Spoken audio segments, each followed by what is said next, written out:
नमस्कार मित्रों, आपका स्वागत है मेडिसिन विजन चैनल में। मित्रों, आज का जो इंस्ट्रूमेंट हम लेके आए हैं या यंत्र हम लेके आए हैं, इसका नाम है न्यूरोलाइजर रोटाकैप्स के लिए इस्तेमाल किया जाता है। ये सिप्ला का एक छोटा सा इंस्ट्रूमेंट है दोस्तों। इसकी इस्तेमाल कैसा करना है इसकी जानकारी मैं देने वाला हूँ। उससे पहले अगर आपने अब तक मेडिसिन विजन को सब्सक्राइब नहीं किया है तो प्लीज़ सब्सक्राइब करें और पास ही दिए गए बेल नोटिफिकेशन बटन को भी दबाएं ताकि हमारे नए नए वीडियोस आपको मिलते रहे। दोस्तों, इसकी जो कीमत है सिप्ला रोटाकैप इंस्ट्रूमेंट की, ये रिवोलाइजर है। इसकी जो कीमत है ये 270 रुपये है 85 पैसे, और लगभग ये 250 इनहेल के लिए इस्तेमाल किया जाता है। तो ये इंस्ट्रूमेंट क्या काम करता है, कैसे इस्तेमाल में लाना चाहिए, इसकी जानकारी मैं आपको देने वाला हूँ। तो ये रिवोलाइजर इस सिप्ला का है। एक बार मैं आपको चारों तरफ से ये दिखा देता हूँ कैसा इंस्ट्रूमेंट है। एक मानव शंख की तरफ ये इंस्ट्रूमेंट है। यहाँ पे कुछ आपको दिख रहा होगा, open the mouth cap fully till both arrow meets. मतलब ये इस तरह से इस्तेमाल में लाना है कि ये पूरे जो बांध दिए गए हैं तो उनका मुंह एक दूसरे की तरफ पूरी तरह से मिल जाना चाहिए। तो इस तरह आपको ये दिखना चाहिए।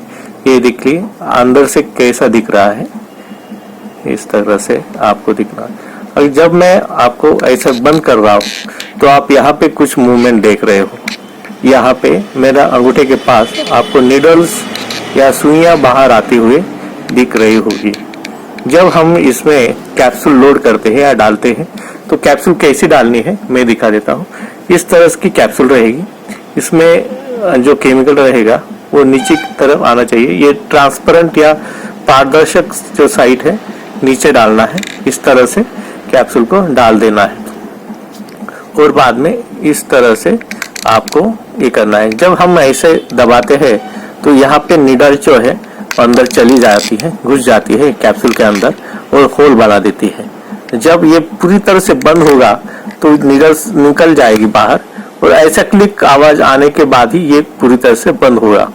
और उस समय आपको ये मुंह में डालना है या मुंह में लेना है, दांतों से यहाँ पकड़ना है, ओठ यहाँ पे बंद करने हैं और हवा अंदर खींचनी है।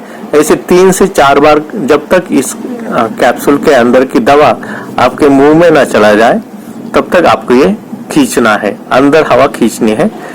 और बाद में इस इंस्ट्रूमेंट को इसी प्रकार खुला करना है, खोलना है, तो उसके अंदर की जो कैप्सूल रहेगी वो बाहर निकल आएगी। और अगर अटक जाती है तो आपके नुकीली कौन सी चीज है तो उससे कैप्सूल को थोड़ा सा ढीला करना है। जैसे मैं दिखा देता हूँ, यहाँ से ढीला करना है और कैप्सूल बाहर आ गए। तो इस प्रकार आपको ये जब जब दवाई लेनी है। It is very easy to use.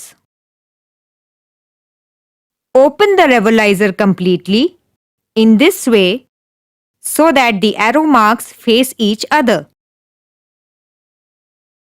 This is the rotacap. The upper half is colored and the lower half is transparent.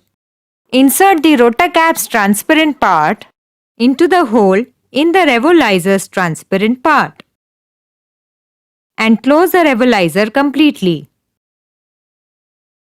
This will make a hole in the rotacap. Now breathe out. Put the mouthpiece between your teeth and hold it tight with your lips. Take a long deep breath through your mouth. While breathing in through the nebulizer, you will hear a sound like this. This sound proves that you are inhaling the medicine the right way. Take the nebulizer out of your mouth, but keep your mouth closed. Hold your breath for 10 seconds or for as long as you can hold it comfortably. Then slowly breathe out.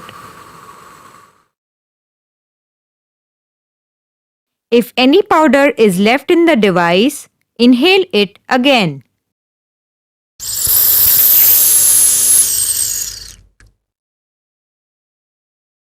If you want to take another dose, do all the steps again as demonstrated.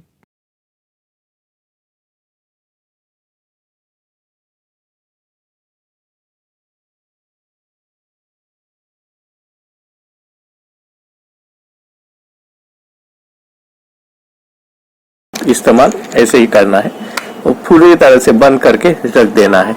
इसके साथ एक तरह का pouch आता है, इस तरह का लॉक पाउच बोलते हैं, तो उसके अंदर डालना और रख देना है। जब इस्तेमाल करना है तो वापस ले सकते हैं। अभी इसका इस्तेमाल कब करना है? जब भी आपको कैप्सूल का इस्तेमाल हो तब ये यूज करना है और बाकी तरफ ढक के रख देना है। बाद में इसको धोना भी बोल दिया है। डॉक्टर ने कहा है कि आपको ये अगर इसमें इस तरह की गंदगी अगर हो जाती है या पाउडर बच जाता है तो ये इंस्ट्रूमेंट या सुई काम करना बंद कर देगी, क्योंकि उसमें अगर ये जम जाएगी पाउडर तो इसका क्या करना है, ऐसे इस तरह से खोल देना है और नल चालू कर देना है पानी का। उस पर नल का प्रेशर यहाँ पे पड़ जाना चाहिए। उसकी वजह से क्या होगा, इसके अंदर की जो भी पाउडर है निकल जाएगी।